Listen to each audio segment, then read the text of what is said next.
Bonsoir mes amis, je vous retrouve pour une nouvelle capsule, plus en soirée, et puis j'ai choisi le cocon de ma voiture pour vous parler. Donc ça c'est la suite, la nouvelle capsule sur mon témoignage sur le premier cancer.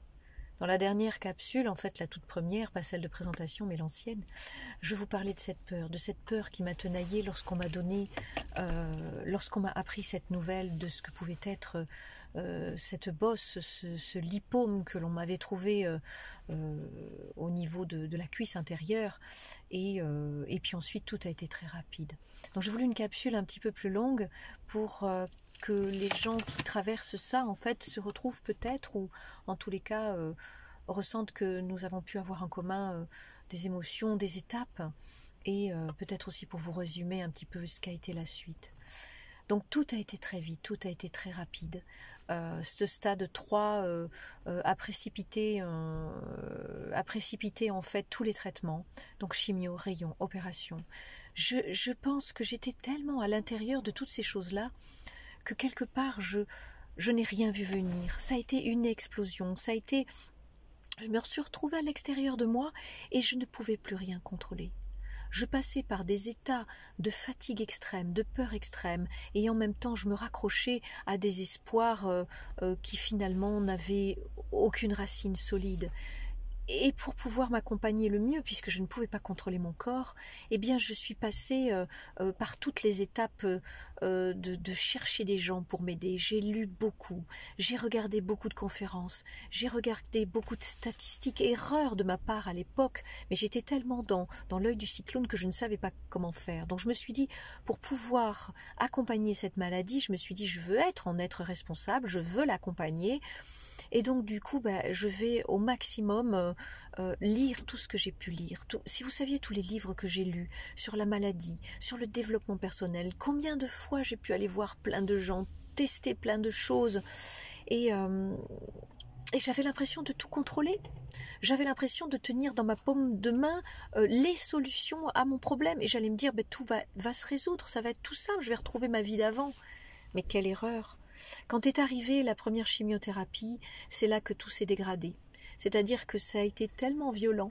Alors certains retrouveront peut-être je le prononce mal, ce liquide rouge qui était terrible pour moi, qui était l'isphosphamide, qui est un liquide en fait rouge qui est très efficace. Il tue les cellules malignes, mais aussi il tue les cellules saines. Donc je me suis retrouvée dans des états d'aplasie terribles.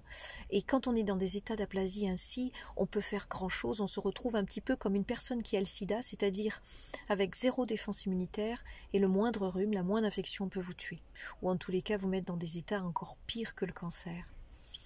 Et je me suis retrouvée dans cet état d'aplasie à ne pouvoir plus rien contrôler. Et pourtant, je continuais à chercher, je continuais à lire, et je me disais, mais plus tu auras la connaissance, plus tu sauras de choses, plus tu pourras contrôler. Et j'avais l'impression d'avoir le pouvoir dans ma main, parce qu'à chaque fois que je lisais quelque chose, il y a des fois ça tapait fort en me disant, mais ça y est, j'ai trouvé la solution. Et en fait, je la trouvais pas, la solution. Et je me suis posé ensuite la question, pourquoi, et surtout pourquoi moi? Et du coup, ça a mis complètement en peine mes grandes idées, mes grands principes de vie. Je crois que ça c'était terrible pour moi, ça, me dire que j'avais l'impression de manger sainement, de faire du sport, et pourtant ça n'a servi à rien. Je me disais, mais ça sert à rien. J'entrais dans une phase de végétarisme, j'essayais tout, même de crudivorisme, et pourtant la maladie était là. La maladie m'atteignait moi, touchait chacune de mes cellules, et au-delà de toucher chacune de mes cellules, elles atteignaient mes principes de vie, mes convictions profondes, et plus encore tout mon programme de vie. Moi j'étais dans l'éducation nationale, je m'étais faite un chemin, les concours, des enfants, et puis voilà, tout était tracé, tout était puissant, tout était sûr, tout était sécure et tout est sécurisé. Mais en fait, pas du tout. Ça a remis complètement tout en cause, ça a complètement cassé tous mes paradigmes. Et pourtant, il y a des fois, j'y revenais, ça devenait presque des solutions, ça devenait mes amis. Je me disais, mais non, tu vas t'accrocher à ça, ça va t'aider.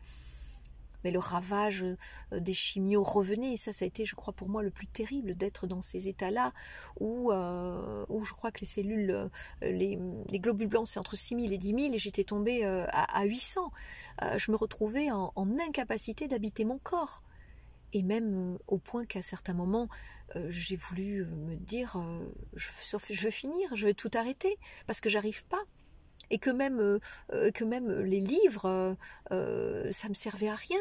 Souvenez-vous, à l'époque du Moyen-Âge, si on interdisait au peuple de lire parce que c'était une puissance et que finalement on arrivait comme ça à pouvoir contrôler les foules parce qu'elles ne savaient ni lire ni écrire.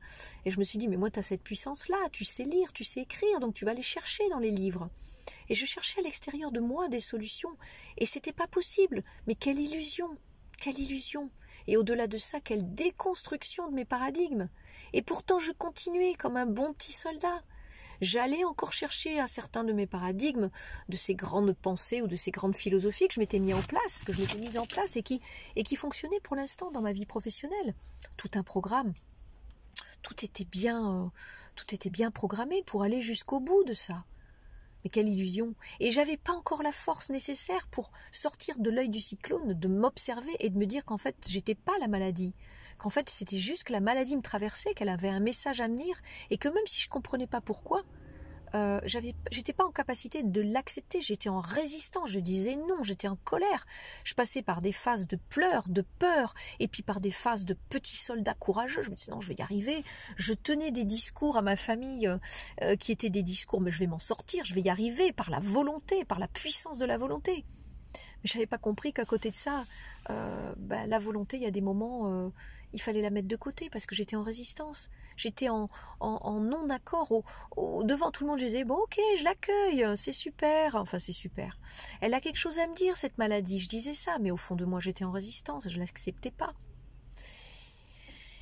Et tout ça, ça m'a mis vraiment en résistance. Ça m'a mis dans des... Je cherche mes mots. Ça m'a mis dans des contrastes, ça m'a mis dans des colères, puis dans des joies, mais toujours dans les extrémités. Et puis il y a des fois, quand au bout de 3 semaines, je reprenais un peu quelques globules blancs, c'était reparti pour une nouvelle chimio, c'était 1 semaine, je repartais dans des délires intellectuels qui n'avaient rien à voir ici. J'étais dans des extrémités cérébrales, dans des extrémismes même émotionnels, où je contrôlais rien du tout. Et après, je culpabilisais, j'ai collé une couche en disant mais qu'est-ce que j'ai fait, qu'est-ce que j'ai pas fait. Bref, je ne sais pas si certains d'entre vous ou pas se retrouvent là-dedans dans ces choses russes, mais en fait, on ne contrôle rien du tout. Moi, j'ai cru contrôler, mais en fait, je comprenais rien du tout. Je jouais avec les illusions. Je jouais avec des paradigmes intellectuels. Je trouvais ça formidable de croire que j'avais cette puissance dans les livres. Alors, les livres m'ont beaucoup amené, c'est pas le problème. Il y a eu des ouvertures. Mais en tous les cas, quand le corps souffre, n'importe quel livre, si le corps n'est pas calmé, ça ne sert strictement à rien. C'est comme si vous vouliez dire à quelqu'un qui vient de se casser une jambe et donc qui souffre comme un damné, de lui dire écoute, je vais te faire une séance de relaxation, une séance de psycho, tu vas voir, ça va te calmer. Non, si on ne calme pas la douleur du corps, après le mental il est absolument pas disponible. Il faut être intelligent dans ce sens-là. Donc voilà, j'avais pas cette intelligence-là, j'avais le désir du résultat, que tout s'arrête vite. Puis ce que je voulais, c'est que ça s'arrête vite et puis que ma vie elle reprenne vite comme avant. Et puis que c'était juste un épisode désagréable. Donc les chimios, je vous raconte pas, enfin voilà, elles étaient terribles, elles étaient extrêmement lourdes. Les opérations aussi, je suis même montée à l'hôpital Saint-Louis pour voir si on pouvait éviter une opération. Puis finalement, je suis repartie à l'Institut Claudis Regaud, où alors là, l'accompagnement a été formidable. Une capacité humaine, une capacité technique, un accompagnement. Je ne peux pas dire que, sincèrement, j'ai été merveilleusement accompagnée. Et ça, c'est 50% de l'envie de vivre, l'accompagnement de la famille, l'accompagnement des amis, c'est 50%, l'accompagnement thérapeutique, la confiance que vous mettez. Parce qu'en même temps, quand moi je décidais de me dire je vais contrôler ce qui se passe, en même temps, je faisais une hyper confiance et je me lâchais complètement dans les mains de la science et des médecins. J'avais pas d'autre choix, je savais pas faire d'autre choix. C'était compliqué pour moi. Et en même temps, de tous ces soubresauts, je rappelle que je n'étais pas encore maman, donc je me posais beaucoup de questions, parce qu'on me disait que la chimio risquait effectivement de me rendre stérile. Donc on m'a proposé de faire une congélation d'ovules que j'ai refusée, parce que je n'étais pas du tout dans ce fonctionnement-là. J'avais prévu, je voulais avoir des enfants, mais je ne me posais pas encore la question de ça. Voilà. Et puis tout doucement, à côté de ça, il a commencé à se mettre en place une petite voix qui me disait derrière les circonstances de la vie, c'était pas dit comme ça, c'était pas, mais si on reprend derrière les circonstances de la vie, il y a la vie. Et ça, accroche-toi à ça, parce que c'est puissant, c'est cyclique, c'est profond. Et je le voyais bien. Et à un moment même, le printemps qui était à l'extérieur, je le voyais plus à l'intérieur de moi. J'étais plus en adéquation. Je le ressentais pas dans chacune de mes cellules. Et je le regardais, je me disais quand même, ce printemps qui est à l'extérieur, il va être à l'intérieur de moi à un moment. Ça va revenir. Et c'est là qu'a commencé à se mettre des petites recherches différentes dans le quotidien, des petites bienfaisances, des petits clins d'œil, des petits sourires, des petits signes que j'ai été chercher, moins dans les livres, mais plutôt autour de moi en regardant ce qui se passait. Alors parfois de nouveau avec des ravages infernaux, et j'étais moins dans l'hystérie, mais la peur était toujours là, puissante, parce que j'avais pas envie de mourir. J'avais décidé que j'allais pas mourir. Et que j'allais arrêter d'aller chercher dans les livres. Parfois, ça me reprenait, je me ravageais avec 3 heures de lecture. J'étais là, je sortais épuisée, mais d'un épuisement avec une satisfaction. Je me disais, waouh, c'est puissant, j'ai trouvé la solution. Mais non, la solution, elle n'était pas dans les livres. Elle n'était pas dans les gens que j'allais trouver à l'extérieur, bien que j'ai pu faire de merveilleuses rencontres. Et d'ailleurs, dans tous les thérapeutes, il y en a que 2 ou 3 qui m'ont suivi avec humilité, avec effacement, avec une présence, avec une puissance, et en même temps, justement dans l'effacement, et en même temps dans la présence. C'est absolument pas l'inverse. Au contraire, on peut être dans un effacement, c'est très étonnant, on peut être dans une présence à travers un effacement, et laisser la place à l'autre complètement, librement, entièrement, sans avoir à juger. Voilà, donc je vais m'arrêter sur cette capsule-là parce qu'elle est un petit peu longue. Je ne sais pas si vous aurez l'envie, le désir de la suivre jusqu'au bout. Elle n'est pas du tout dans le désespoir, elle est juste dans les faits, hein, dans la transmission de faits, dans ce que je relate. Et puis dans la prochaine, je vais commencer à parler un petit peu de ces petits points merveilleux qui ont commencé à poindre, de ces petites choses qui se sont mises en place, et notamment voilà, grâce à la relaxation, grâce à l'observation de qui je suis, et tout doucement à l'acceptation que je suis mortelle, que la vie, que la mort me traverse à tous les moments.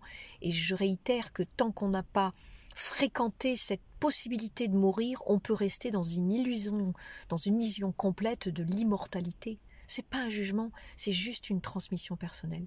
À bientôt pour la nouvelle capsule. J'espère qu'elle n'est pas trop longue celle-là, mais elle vient du cœur. Bonne soirée.